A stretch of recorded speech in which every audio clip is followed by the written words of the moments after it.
Looking back on it all now, I sometimes wonder how I didn't see the cracks forming earlier. Hindsight, they say, is always clearer. For the longest time, I believed that my marriage to Mia was built on trust, love, and shared dreams. We had been together for 5 years. 3 of those as a couple head over heels in love, and 2 as husband and wife. But I suppose the truth has a way of lurking just out of sight, waiting for the right moment to reveal itself. When I met Mia, I was 30, a focused and driven accountant who knew where I was heading in life. She was 28, a stunning woman with an infectious smile and dreams of her own. We clicked immediately, and it wasn't long before our relationship became the kind of partnership I had always imagined marriage would be. Or so I thought. Mia had been working at a boutique when we got married. She loved it, or at least she claimed she did. But shortly after our honeymoon, she announced that she wanted to quit her job. "I want to focus on building our home, Alex," she had said with a certainty I found hard to argue with. How could I?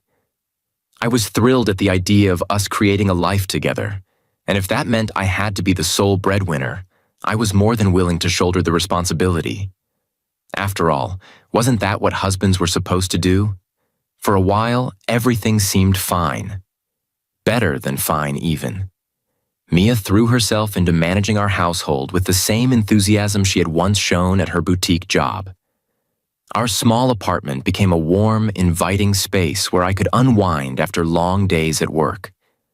She cooked elaborate meals, took care of the little details that often slipped my mind, and made our home feel like a sanctuary. But slowly, things began to shift. At first, it was subtle. A missed kiss goodbye in the morning, an absent-minded response when I asked how her day had been. Then it became harder to ignore. She started spending more time out of the house, claiming she needed to meet friends or go to the gym. Her phone, once left casually on the counter, was now glued to her side. She was constantly distracted, her mind seemingly a million miles away. I tried to brush off the growing sense of unease. Maybe she was just adjusting to being a full-time homemaker.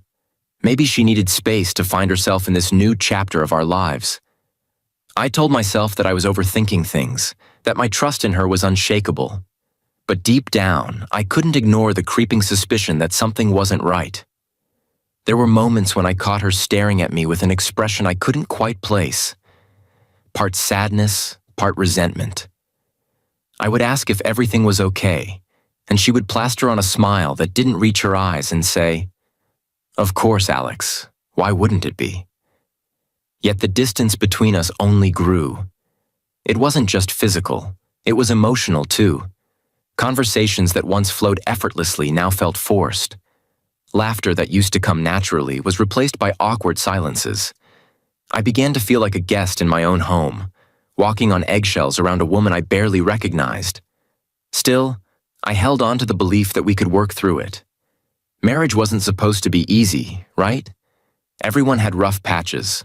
I was determined to be patient, to give her the space she seemed to need, and to prove that I was committed to making our relationship work.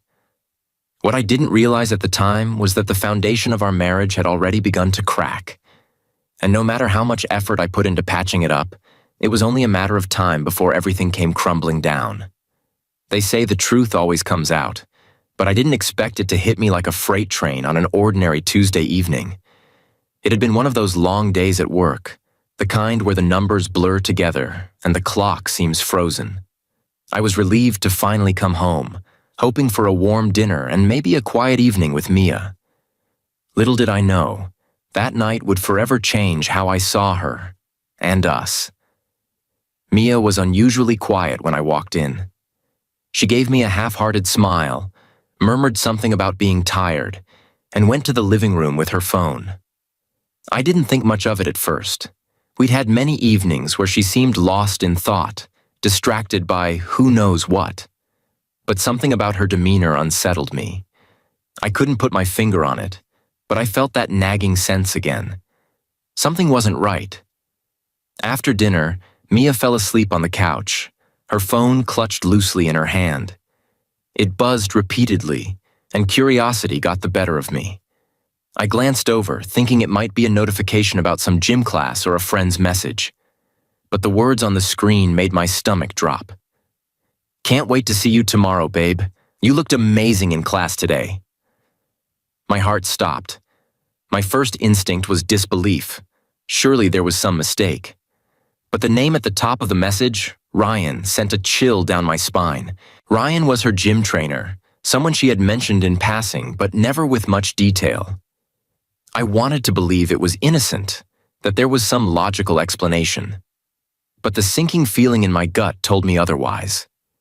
Unable to resist, I unlocked her phone with the passcode I'd memorized long ago but had never felt the need to use. What I found shattered me. Message after message, explicit and undeniable, left no room for doubt. They weren't just exchanging flirty texts.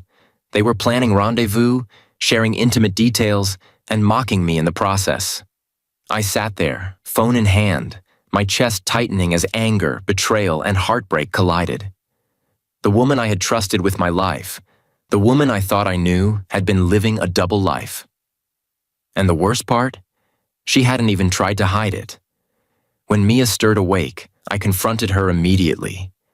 My voice was calm, too calm, considering the storm brewing inside me.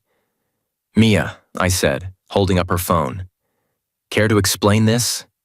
She didn't even flinch. There was no denial, no attempt to make excuses. Instead, she sat up, looked me dead in the eyes, and said, "I think it's time we talk, Alex. I want a divorce." Just like that. No apology, no remorse. She spoke as if she were discussing the weather, not the destruction of our marriage. Her coldness was almost worse than the affair itself. "I'll need half of everything," she added, her voice devoid of emotion. "The house, the savings, everything we've built together. It's only fair." Fair? The word felt like a slap to the face. How could she stand there so composed after tearing my world apart? I couldn't even find the words to respond. My hands trembled as I placed her phone on the table, my mind racing through every memory of our life together, now tainted by her betrayal. She didn't wait for me to react. She simply got up, walked to the bedroom, and shut the door. I sat there in stunned silence, my world crumbling around me. The love I had once felt for Mia was still there, buried under layers of shock and anger. But I knew it would never be the same. That night, I didn't sleep. How could I? I kept replaying her words, her tone, her utter lack of remorse. The woman I thought I knew was gone, replaced by a stranger who saw me as nothing more than an obstacle to her freedom. But as the hours dragged on, a new feeling began to emerge. Resolve. If Mia wanted to destroy everything we had built together, I wouldn't make it easy for her. I had a life before her, and I would have a life after her. She didn't know it yet, but this battle was just beginning. The night after Mia's cold declaration of divorce, I sat in our dimly lit living room, my mind racing. Her audacity was staggering. She had torn apart our marriage, brazenly flaunted her betrayal, and now she wanted half of everything we had built together. At first, I felt cornered, like she held all the cards. But then, a memory surfaced. A conversation with my father years ago that now seemed prophetic. I remember sitting with Dad on the back porch of his house shortly after Mia and I got engaged. He had been my rock, guiding me through life with advice that I sometimes thought was overly cautious. That day, he had leaned in with an intensity that caught me off guard. "Son," he began, "marriage is a beautiful thing, but it's also unpredictable. People change, circumstances change. Love is important, but so is protecting yourself. Always safeguard what you've worked hard for." At the time, I dismissed it as old-fashioned thinking. Mia and I were in love. Why would I need to safeguard anything? But Dad was insistent. "Put the house in my name," he said. "Keep the major investments under the family trust. It's not about not trusting her. It's about being prepared for anything." Reluctantly, I agreed. I didn't think I'd ever need to fall back on those measures, but Dad's advice was rooted in experience, and I respected that. Over the next few months, I quietly transferred ownership of the house and significant savings to accounts under my father's name. My investments were tied to a family trust, entirely separate from anything Mia or I shared. It wasn't that I didn't trust Mia. It was more about the security of knowing that no matter what, I wouldn't lose everything. Fast forward to now, sitting alone in that same house Mia thought she could claim half of, I felt a strange sense of relief. She had no idea. For all her bravado, for all her demands, she didn't know the real truth about our finances. The next morning, Mia walked into the kitchen looking smug, as if she had already calculated the windfall she was about to receive. I could barely meet her gaze without my anger bubbling over, but I forced myself to stay calm. If there was one thing I'd learned in my career, it was the power of patience and strategy. "You'll need to start the process," she said, sipping her coffee like we were discussing something as mundane as grocery shopping. "We'll split the assets, and I'll move out once everything's finalized. I want this to be clean and quick." I nodded, keeping my face neutral. "Of course, Mia, I'll take care of it." She smirked, clearly interpreting my compliance as submission. What she didn't know was that I had already contacted my lawyer, a quiet, sharp man named Robert who specialized in airtight financial cases. I wasn't going to fight dirty, but I wasn't going to be a doormat either. As I gathered the documents for our legal proceedings, I felt a grim sense of satisfaction. Mia would walk into this thinking she had won, thinking her demands would be met without question. But the reality was going to hit her like a freight train. The house? Not hers. The savings? Not accessible. The investments? Locked away in a trust she had no claim to. By the time I finished organizing the paperwork, I felt a small but significant shift in my perspective. The betrayal still stung, and the anger was still raw, but I no longer felt powerless. Mia's cold detachment had blindsided me, but she underestimated me. That evening, as Mia sat on the couch scrolling through her phone, probably texting Ryan, I allowed myself a small, private smile. She thought she had me trapped, but the truth was, she was the one walking into a trap. For the first time since this nightmare began, I felt like I had the upper hand, and while I didn't revel in the idea of revenge, I couldn't deny the satisfaction of knowing that her arrogance would soon come face to face with reality. The first thing I learned about divorce proceedings is that they're not as quick or straightforward as movies make them seem. Once Mia announced her intentions, she wasted no time hiring one of the most aggressive lawyers in town. From what I gathered, this guy had a reputation for squeezing ex-spouses dry. It was almost laughable, given what I knew she'd eventually discover. Almost. Mia's smugness only grew as she updated me on her lawyer's plans. "He says I can expect half of everything," she told me one evening, barely masking her satisfaction. "The house, the savings, even the investments. It's all marital property." She said it so confidently, so self-assured, that I had to bite back a smile. I didn't argue with her. Why would I? Let her bask in her illusions for a little while longer. Meanwhile, I quietly contacted Robert, my lawyer. He was the exact opposite of Mia's flashy choice. While her lawyer thrived on theatrics and intimidation, Robert was a calm, calculating expert who preferred to let the facts do the talking. "Alex," Robert said during our first meeting, "you've done everything right. Your financial arrangements are airtight. But be prepared. This isn't just about money for her. People like Mia don't like losing, and when she realizes she doesn't have the upper hand, things might get ugly." He wasn't wrong. The first step was the asset disclosure process. It's a standard part of any divorce. Both parties lay all their cards on the table, detailing what they own and what they owe. Mia probably thought this would be the moment she cornered me, demanding her share of the spoils. I could practically see her rehearsing the victory speech in her head. When the day came, I handed over my financial documents without hesitation. Mia's lawyer pounced on them like a shark scenting blood, scanning the pages with a gleam in his eye. But then, slowly, that gleam faded. "This can't be right," he muttered, flipping back and forth through the papers.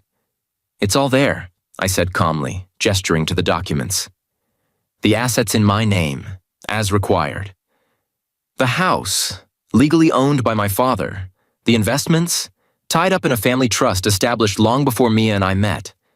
The savings, minimal compared to what she had expected." Mia's face was a study in disbelief. "This doesn't make sense," she said, turning to me. "Where's the rest of it? The house? The savings?" "I told you," I replied evenly. "Those aren't in my name." For the first time in this entire ordeal, Mia looked uncertain.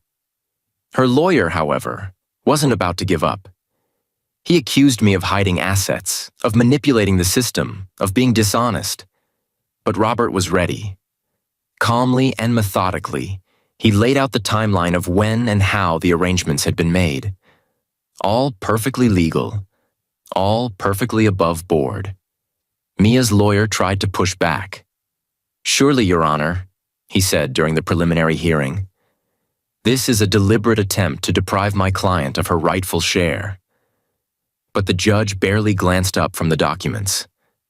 "The assets were never in his name," he said plainly.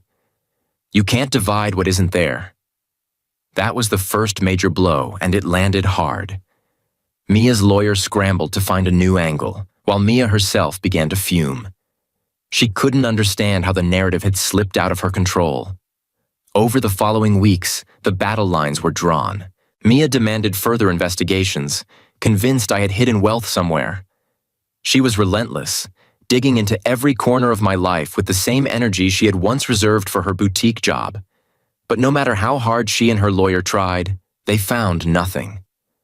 My arrangements were solid, my actions beyond reproach. Mia's frustration began to show. Her smugness turned to anger, her confidence to desperation. She started snapping at me during meetings, accusing me of being a liar, a manipulator, a coward. "You're trying to cheat me," she shouted at one point, her voice echoing in the conference room. I didn't respond. What was the point? The truth was out there, plain as day, and no amount of shouting could change it. As the legal proceedings dragged on, I began to feel a strange sense of detachment. It was as though I was watching a movie about someone else's life. The woman I had loved, the woman I had trusted, was now a stranger. A combative, bitter stranger who was willing to do whatever it took to come out on top. And yet, through it all, I couldn't help but feel grateful for one thing. I had the foresight to protect myself. Mia thought she could steamroll her way to victory, but she underestimated me. This was a battle I hadn't asked for, but now that I was in it, I wasn't going to back down. By the time Mia realized she wasn't going to waltz away with half of everything, her demeanor shifted from smug to frantic. Her confidence, once towering and unshakable, began to crack. At first, she tried to mask it with defiance, throwing accusations and barbs my way during meetings. But as her lawyer's flashy tactics failed to produce results, desperation took over. Mia's lawyer suggested hiring a forensic accountant, someone to dig deeper into my finances. I wasn't surprised when I received the notice. It was predictable, really. What did surprise me was how far Mia was willing to go. She and her lawyer started reaching out to people in my life, looking for any shred of evidence that I had stashed away assets. My parents, of course, were the first on their list. One Saturday afternoon, my father called, his voice calm as always but tinged with annoyance. "Alex, I just got a call from Mia's lawyer," he said. "He wanted to ask about the house and the trust. I told him to speak to your lawyer, but I thought you should know." I sighed. "Thanks, Dad. Sorry they dragged you into this." He chuckled. "Don't worry about it. Let them dig. They won't find anything." And he was right. The forensic accountant turned up empty-handed, and any attempts to challenge the legality of the trust or the house ownership were swiftly shut down. But Mia wasn't done. When the legal system didn't work in her favor, she turned to the court of public opinion. It started with whispered rumors among our mutual friends. At first, I didn't pay much attention. I wasn't exactly in a socializing mood, and I figured it was natural for people to gossip about a messy divorce. But then, I started getting strange looks and awkward questions. One friend, Melissa, finally pulled me aside during a chance encounter at the grocery store. "Alex, I don't know if you've heard, but Mia's been saying some things," she began hesitantly. "What things?" I asked, already bracing myself. "She's telling people you've been financially abusive, that you manipulated her into giving up her career so you could control her. She said you're hiding money and leaving her with nothing." I took a deep breath, forcing myself to remain calm. "Thanks for letting me know, Melissa. I appreciate it." Inside, though, I was furious. Financially abusive? Manipulative? The irony was almost laughable. But there was no use confronting Mia about it. Her actions spoke louder than any defense I could muster. She was spinning her narrative, trying to paint herself as the victim to gain sympathy and leverage. It didn't stop there. She started posting cryptic messages on social media, alluding to being trapped in a toxic marriage and fighting for justice. While she never mentioned my name directly, it didn't take a genius to figure out who she was talking about. Friends and acquaintances began to reach out, some expressing concern, others fishing for details. I chose not to engage. Let her spin her stories. The truth was on my side, and I wasn't about to stoop to her level. My lawyer advised the same. "Stay quiet, Alex," Robert said. "The more she flails, the worse she looks. Focus on the facts. Let her bury herself." And bury herself she did. Her desperation to win, at any cost, began to alienate the very people she was trying to rally to her side. Friends who initially sympathized with her started to see through the cracks in her story. The more dramatic her accusations became, the less credible she sounded. Then came the final, desperate move. One day, out of the blue, Mia showed up at my office. She hadn't set foot there in years, and her sudden appearance caused a stir among my coworkers. She marched past the reception desk, ignoring the startled secretary, and barged into my office uninvited. "Alex," she said, her voice teetering between anger and panic. "This isn't fair. You're leaving me with nothing. After everything I sacrificed for you, you're just going to throw me away?" I stared at her, stunned by the audacity of her outburst. "Mia," I said calmly, "you're the one who ended this marriage. You made your choices. I'm just protecting what's mine." Her face twisted with frustration. "This isn't over," she hissed before storming out, leaving a trail of tension in her wake. That encounter marked a turning point. Mia's desperation had reached its peak, and it was becoming increasingly clear that her tactics weren't working. The people around her were growing weary of the drama, and even her lawyer seemed less enthusiastic about the case. Still, I knew better than to relax. Desperation makes people unpredictable, and I wasn't about to let my guard down. The battle was far from over, but for the first time, I felt like the tide was beginning to turn in my favor. The courtroom is nothing like what you see on TV. There's no grandstanding, no dramatic yelling, no sudden revelations that leave everyone gasping. It's a slow, meticulous grind where every word, every piece of evidence, and every detail matters. And let me tell you, being in the middle of it was like sitting through a storm, knowing you couldn't control where the wind would blow next. By the time the legal battles began in earnest, Mia had transitioned from desperate to downright ruthless. Her lawyer, who initially oozed confidence, now operated with a kind of manic determination, throwing every tactic they could at me. They accused me of hiding assets, exploiting loopholes, and manipulating the system to leave Mia with nothing. To anyone unfamiliar with the situation, it might have sounded plausible. But to me, and anyone who bothered to look at the facts, it was pure theatrics. Robert, my lawyer, was unflappable.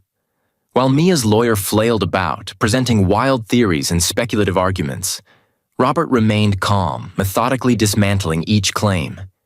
He wasn't flashy, but he was precise. and precision wins battles like these. The most contentious argument Mia's lawyer made was that her sacrifices as a homemaker had directly contributed to my financial success. They tried to frame her decision to leave her job as a selfless act that had allowed me to thrive in my career. It was a clever angle, I'll admit, but it lacked substance. Robert addressed it head-on. While it's true that Mrs. Carter left her job after marriage, he said during one hearing, this was her decision, not a mutual agreement, and there is no evidence that her choice directly impacted Mr. Carter's earnings or career trajectory. Furthermore, the assets in question were established prior to their marriage and are not considered marital property. Mia's lawyer wasn't ready to give up. They presented text messages and emails, cherry-picking moments where I had thanked Mia for her support or acknowledged her role in our household. But Robert countered with a mountain of financial records that told a very different story. One of careful planning, individual effort, and a clear separation of assets from the start. Then came the affair. Initially, I had hesitated to bring it up, thinking it might come across as petty. But Robert insisted it was relevant, and when the moment came, it hit like a sledgehammer. Mia Carter's relationship with her gym trainer, Ryan, Robert began, presenting a file of evidence. Not only constitutes marital misconduct, but also undermines her claims of being an innocent party in this divorce.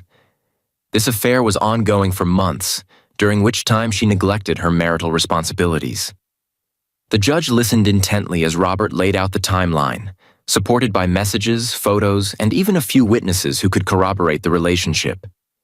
Mia's lawyer tried to pivot, arguing that the affair had no bearing on the division of assets.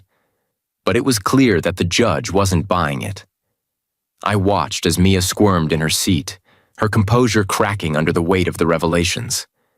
She glared at me, her eyes filled with a mixture of anger and humiliation. For a moment, I felt a pang of guilt. This was the woman I had once loved, the woman I had built a life with. But that moment passed quickly. She had made her choices, and now she was facing the consequences. The courtroom drama didn't end there. Mia's lawyer pushed hard, trying to paint me as a cold, calculating husband who had manipulated her into a position of dependence. They brought up every possible argument, from the lack of joint accounts to my refusal to include her in major financial decisions. But every time, Robert had an answer. He presented documents, testimonies, and timelines that painted a very different picture. One of a man who had simply protected himself against the unpredictability of life. Mia, on the other hand, was unraveling. Her lawyer's aggressive tactics weren't yielding results, and it was clear that her smear campaign outside the courtroom had backfired. Friends who might have supported her were now keeping their distance, wary of being dragged into the drama. Even her family seemed less enthusiastic about her plight. One particularly telling moment came when Mia took the stand. She delivered an emotional testimony, painting herself as a victim of my supposed manipulations. She cried, talked about her sacrifices, and even tried to portray herself as a devoted wife who had been blindsided by my coldness. But when Robert cross-examined her, the cracks in her story became glaringly obvious. Mrs. Carter, Robert began, his tone measured but firm. You've claimed that you were unaware of the financial arrangements regarding the house and other assets. Is that correct? Yes, Mia replied, her voice trembling. Then how do you explain these text messages? He said, holding up a document, where you and Mr. Carter explicitly discussed keeping the house in his father's name as a precautionary measure? Mia stammered, unable to provide a coherent answer. The room was silent, the tension palpable. It was in that moment that I realized the tide had fully turned. Mia's attempts to vilify me, her aggressive legal strategy, and her emotional appeals had all fallen flat. The truth, steady and unyielding, was on my side. By the end of the hearings, I was exhausted. The process had drained me emotionally, mentally, and even physically. But for the first time in months, I felt like I could see the light at the end of the tunnel. The battle wasn't over yet, but the scales were tipping in my favor, and there was no going back now. The legal proceedings might have been the centerpiece of the drama, but the personal fallout was just as intense. Perhaps even more so. Mia's once carefully curated life began to crumble piece by piece, and I had a front row seat to the chaos. It started with her relationship with Ryan, her gym trainer, and supposed escape from our marriage. The affair that had seemed so bold and passionate on the surface began to show its cracks under the pressure of the public and legal scrutiny. Rumors about the affair had spread quickly, thanks to our overlapping social circles and the evidence presented during the hearings. Ryan, who had once been the cause of Mia's confidence and brazen demands, started to distance himself. I first heard about it through a mutual friend, Lisa, who had always been a little too eager to share the latest gossip. "Did you hear about Ryan?" she asked one day when we bumped into each other at a coffee shop. "No," I said, although I had a feeling I was about to find out. "Word is he's been avoiding Mia. Apparently, he doesn't want to be dragged into her divorce mess. Can you believe it? He's worried about his reputation." I wasn't surprised. Ryan had always struck me as the type to enjoy the fun of an affair without the responsibility that came with it. When things got messy, he folded like a cheap deck of cards. And without Ryan's support, Mia seemed to spiral even further. Her friends, once loyal and sympathetic, began pulling away as well. At first, they had rallied around her, taking her side and offering their shoulders to cry on. But as her accusations against me grew more outlandish and her behavior more erratic, their patience wore thin. People don't like being dragged into someone else's drama, and Mia's drama was like quicksand, pulling in anyone who got too close. Even her family, who had initially tried to support her, started to retreat. I heard from my lawyer that her parents were frustrated with her decisions, especially her insistence on pursuing an affair while married. They had quietly tried to persuade her to settle the divorce amicably, but Mia wasn't interested in compromise. She was too determined to win, even if it meant alienating everyone around her. The breaking point came when Mia showed up at her lawyer's office unannounced, demanding to know why things weren't going her way. A clerk who overheard the confrontation later relayed the story to Robert. Apparently, Mia had accused her lawyer of being incompetent, claiming he wasn't fighting hard enough for her. The irony was palpable. Her lawyer's aggressive tactics were the only reason the case hadn't been resolved sooner. But Mia wasn't one to take responsibility for her own failures. As her personal relationships unraveled, so did her public image. Mia had spent years crafting the persona of a poised, elegant woman who had it all together. Now, that image was in tatters. Her erratic behavior, public outbursts, and increasingly desperate actions had become the talk of our community. People who once admired her now avoided her, whispering about her behind closed doors. One day, I ran into Ryan at the grocery store of all places. He looked uncomfortable, like a deer caught in headlights. I wasn't planning to confront him. I had no interest in starting a scene, but he approached me anyway. "Alex," he began awkwardly, shifting from foot to foot. I just wanted to say I'm sorry. For everything." I stared at him, unsure of what to say. His apology felt hollow, like he was trying to absolve himself of guilt rather than genuinely making amends. "You don't owe me an apology, Ryan," I said finally. "You owe me a one, but I'm guessing that's not happening anytime soon." He looked down, muttered something about moving on, and walked away. It was pathetic, really. The man Mia had risked everything for couldn't even look me in the eye for more than a few seconds. As for Mia, her isolation was almost complete. Her affair had fizzled out. Her friends had turned their backs, and her family had grown distant. Even her social media, once filled with pictures of curated perfection, had gone silent. The woman who had once seemed so untouchable was now a shadow of her former self. Part of me wanted to feel pity for her. After all, this was a woman I had loved, a woman I had planned to spend the rest of my life with. But every time I thought about the choices she had made, the betrayal, the lies, the coldness, I couldn't bring myself to feel anything but relief. Relief that I'd seen her true colors before it was too late. Relief that I had protected myself from the fallout of her actions. The personal fallout wasn't just hers, though. I had my own share of damage to contend with. friends who once saw us as a power couple now looked at me with a mix of pity and curiosity. Some avoided me altogether, unsure of what to say. Others bombarded me with questions, wanting the inside scoop on what had happened. It was exhausting, trying to maintain some semblance of normalcy while my life was dissected by people who barely knew me. But through it all, I kept my focus on what mattered, getting through the divorce and moving on with my life. Mia could burn every bridge she had, but I wasn't about to let her drag me down with her. The storm was still raging, but I could see the skies starting to clear, and for the first time in a long time, I felt like I was going to be okay. The courtroom was both sterile and suffocating. It was a place where truth was supposed to shine, but in reality, it was a battlefield. Lawyers sparred with words, witnesses stepped into the spotlight, and the stakes couldn't have been higher. For me, it was the culmination of months of tension, lies, and emotional warfare. For Mia, it was her final chance to prove her version of the story. I arrived early that day, dressed in a dark suit and trying to mask the mix of anxiety and anticipation swirling inside me.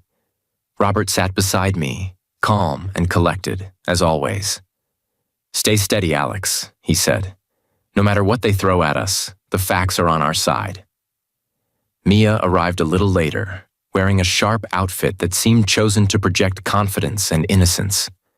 But her eyes betrayed her. They flicked nervously around the room, avoiding mine entirely.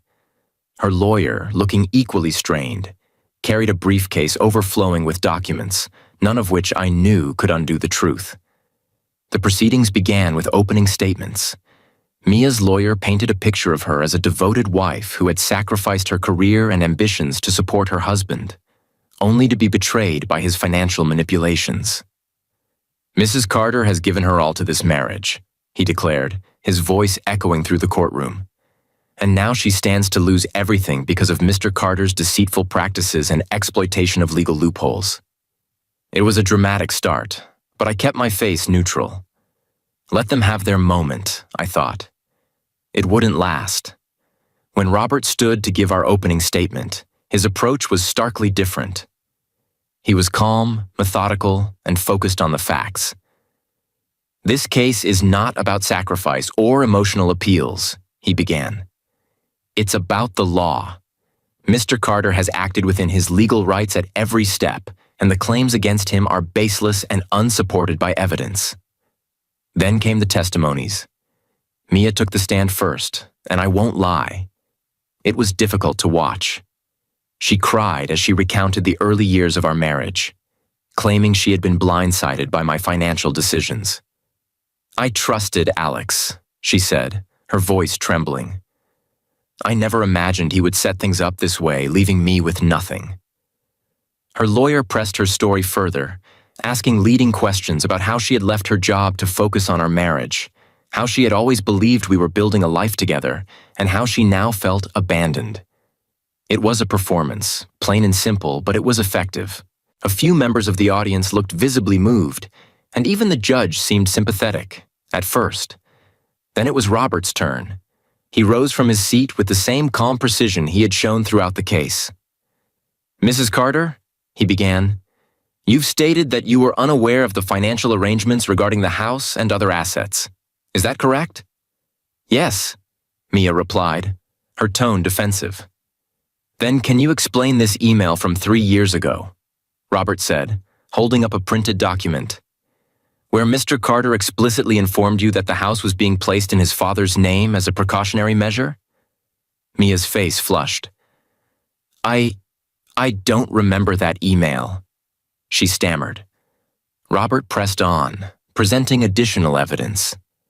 Text messages, bank statements, and even a notarized agreement Mia had signed early in our marriage, acknowledging the ownership of key assets. Each piece of evidence chipped away at her credibility, and her lawyer's objections grew increasingly frantic. The turning point came when Robert brought up the affair. "Mrs. Carter," he said, his voice steady but firm, "you've painted yourself as a victim in this marriage. But how do you reconcile that narrative with the fact that you engaged in a months-long affair with your gym trainer, Ryan?" Mia's lawyer immediately objected, But the judge overruled him. "Answer the question," the judge said, his tone sharp. Mia shifted uncomfortably in her seat. "I made mistakes," she admitted, her voice barely audible. Robert didn't let up. "You made mistakes," he repeated. "But would you agree that those mistakes were a betrayal of your marital vows and a significant factor in the breakdown of this marriage?" She didn't respond. Her silence spoke volumes. The courtroom was quiet as Robert presented the evidence of her affair. Text messages, photos, and even a statement from one of her former friends who had been privy to the relationship. By the time he finished, the air was thick with tension. Mia's emotional testimony had been thoroughly dismantled, and her lawyer looked like he was ready to throw in the towel. When I took the stand, Robert's questions focused on the facts. He asked about the timeline of my financial arrangements, the reasons behind my decisions, and the steps I had taken to ensure transparency. I answered honestly and directly, knowing that every word mattered. The judge asked a few questions of his own, probing for clarity on certain points. But by the end of my testimony, it was clear where the case was heading. In his closing statement, Robert tied everything together with the same precision he had shown throughout the trial. "This case is not about emotional appeals or attempts to rewrite the past," he said. "It's about the law, and the law is clear. Mr. Carter has acted within his rights, and the claims against him are unfounded." As the hearing ended, I glanced at Mia. She looked defeated, her earlier confidence replaced by a grim realization. The storm we had both been caught in was finally nearing its end, and for the first time in months, I felt like I could breathe again. The day of the verdict felt like the end of a marathon, a mix of exhaustion, anticipation, and a desperate hope that it had all been worth it. I arrived early, sitting in the same cold courtroom that had been the stage for this battle over the past few months. The tension in the air was palpable, a silence broken only by the shuffle of papers and the occasional murmur from the audience. Mia arrived late, as she often did. She walked in with an air of forced confidence, her head held high, but her face betrayed her nervousness. She hadn't looked at me since the last hearing, and today was no different. She sat down next to her lawyer, who whispered something to her that seemed to only deepen her frown. The judge entered, and we all stood. It was a formality, but the weight of the moment was anything but. He took his seat, adjusted his glasses, and began to speak. After reviewing the evidence, testimonies, and legal arguments presented by both parties, this court has reached a decision regarding the division of assets and the terms of this divorce. The room seemed to hold its breath. "Firstly," the judge continued, "regarding the property in question, the evidence clearly shows that the house is legally owned by Mr. Carter's father and was never part of the marital assets. Therefore, Mrs. Carter has no claim to the property." Mia's face fell, but she kept her composure. Her lawyer, however, leaned back in his chair, visibly deflated.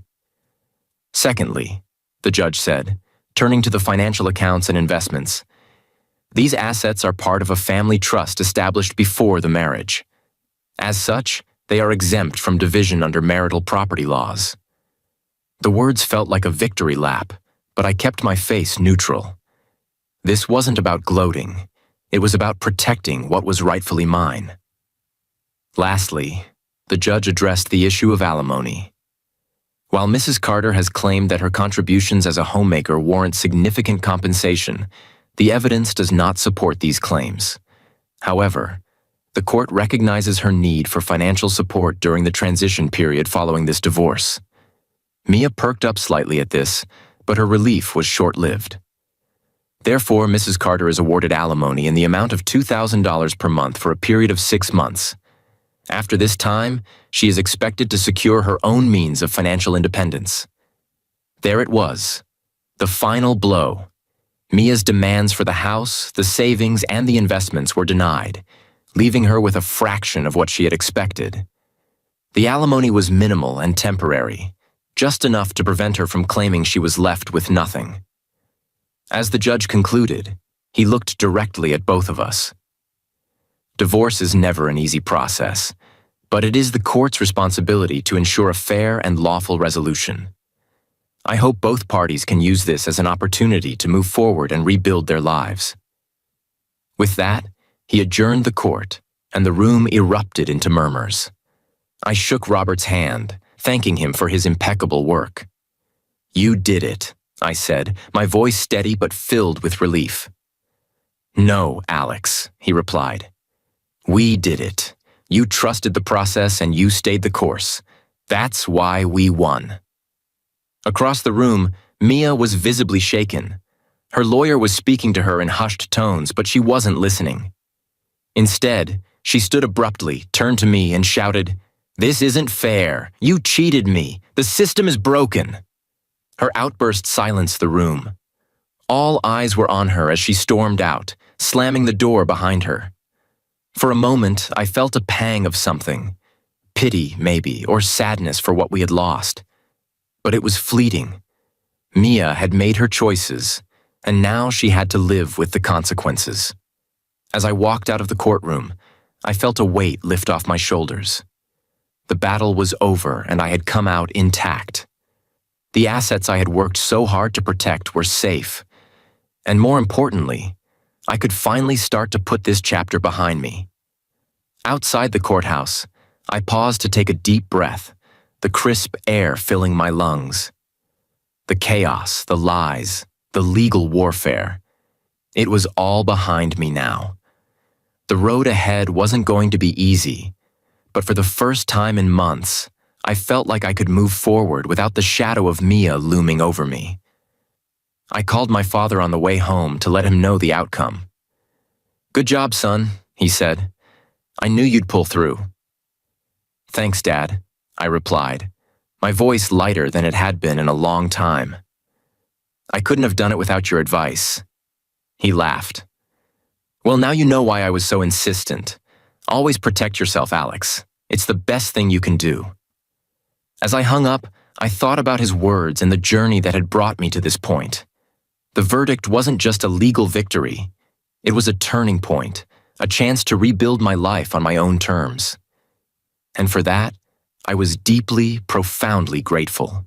Sitting in the quiet of my now empty home, I couldn't help but reflect on how far I'd come since the storm began. The walls, once filled with laughter and plans for the future, now held a silence that was both heavy and liberating. This house, though not legally mine, felt more like my sanctuary than it ever had during my marriage with Mia. Perhaps because now it was no longer a battlefield. The day after the verdict, I woke up feeling something I hadn't felt in months. Peace. The emotional roller coaster of betrayal, the long hours of legal wrangling, and the countless sleepless nights were behind me. And while the scars were still fresh, I knew they would heal with time. I couldn't stop thinking about my father's advice, the foresight that had protected me from losing everything. He'd always been practical, almost to a fault, and at the time, I thought his insistence on safeguarding my assets was unnecessary.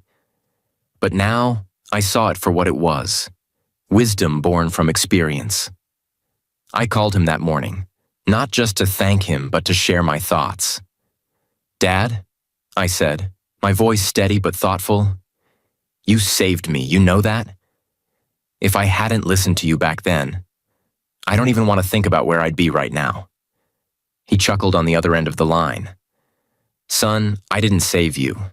I just gave you the tools. You're the one who kept your head when things got tough. And let me tell you, I'm proud of you for that." Those words meant more than I could express. For so long, I'd felt like I was constantly on the defensive, reacting to Mia's moves and fighting to keep my footing. But now, with everything settled, I realized I had emerged stronger than I'd ever been before. The next few weeks were all about rebuilding, not just in the practical sense, sorting out the logistics of my finances and making plans for the future, but also emotionally. I allowed myself time to grieve, not for Mia, but for the life I thought we'd have together. The betrayal had cut deep, but what hurt more was the realization that the woman I'd married no longer existed. Or maybe she never had. Despite everything, I didn't harbor hatred toward her. Anger, yes. Disappointment, absolutely. But hatred, that would only weigh me down. Mia had made her choices, and now she had to live with the consequences. I wouldn't waste my energy on bitterness. My focus was on moving forward, on building a life that was truly mine. I started reconnecting with friends I'd distanced myself from during the chaos. Some were hesitant, unsure of how to approach me after everything that had happened. Others welcomed me back with open arms, eager to help me find my footing again. Those moments reminded me that I wasn't alone, even when I'd felt like I was. One evening, as I sat on the porch with a glass of whiskey, I thought about the lessons this ordeal had taught me. Trust is a fragile thing, easily broken and not so easily repaired. But more than that, I'd learned the value of resilience. No matter how many times life knocked me down, I'd always find a way to get back up. The silence around me wasn't lonely. It was peaceful. For the first time in years, I felt like I could breathe without the weight of someone else's expectations or demands pressing down on me. This was my life, and I was determined to live it on my terms. A few days later, I decided to take a small trip, a symbolic step toward starting fresh. I packed a bag, got in the car, and drove out to the countryside, where the pace of life was slower and the air felt cleaner. I spent the weekend hiking, reading, and simply being present. It was exactly what I needed. A reminder that there was still beauty in the world, even after everything I'd been through. When I returned home, I felt renewed. The house didn't feel as empty anymore. Instead, it felt like a blank canvas, waiting for me to paint a new chapter of my life. I started making plans, small at first, like redecorating the living room or picking up a new hobby. But eventually, those plans grew bigger. A career shift, maybe. A chance to travel more. The possibilities felt endless, and for the first time in a long time, I felt excited about the future. As I sit here now writing this reflection, I can't help but feel grateful. Not for the pain or the betrayal, but for the lessons they taught me. Life is unpredictable, and people aren't always who they seem. But with the right mindset, the right support, and a little bit of foresight, you can weather any storm. I don't know what the future holds, and that's okay. What I do know is that I'm ready for whatever comes next. And as I close this chapter of my life, I do so with the knowledge that I've come out stronger, wiser, and more determined than ever to build the life I deserve.